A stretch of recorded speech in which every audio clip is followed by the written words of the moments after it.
नमस्कार मित्रांनो, मी ओंकार स्वामी ग्रामोपाध्याय आज या ठिकाणी सासवड गावातील भुलेश्वर मंदिरामध्ये आलेलो आहे आणि हे तुम्ही पाहू शकता अत्यंत शिवकालीन किंवा मी तर म्हणेन त्याही आधीकाळच्या काळातलं हे स्थापत्य कलेचं एक उत्तम उदाहरण आहे। आणि आजूबाजूचा परिसर म्हणाल तर निसर्गाने नटलेला एकदम नयनरम्य मनाला शांती देणारा असा हा परिसर आहे। तुम्ही पाहू शकता या ठिकाणी पावसाचा थोडाफार पाऊस येऊन गेलेला आहे तरी इतकं सुंदर आहे। श्रावण महिन्यात अजून सुंदर या ठिकाणी दृश्य होणार आहे।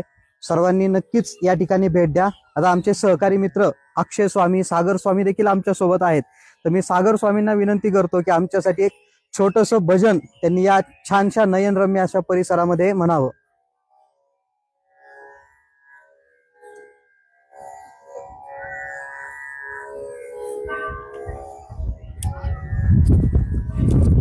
तुझ्या मस्तकीची गंगा, तुझ्या मस्तकीची गंगा थंड करो माझ्या अंगा, थंड करो माझ्या अंगा।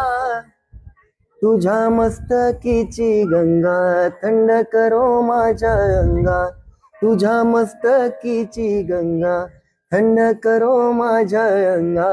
तुझ्या रूपाचे सोहळे, तुझ्या रूपाचे सोहळे,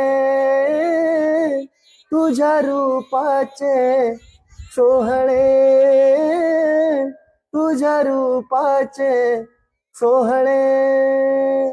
भुलून गेले माझे डोळे, भुलून गेले माझे डोळे, भुलून गेले माझे डोळे, भुलून गेले माझे डोळे, भुलून गेले माझे डोळे, भुलून गेले माझे डोळे, भुलून गेले माझे डोळे, भुलून गेले माझे डोळे। तुझ्या रूपाचे सोहळे, तुझ्या रूपाचे सोहळे,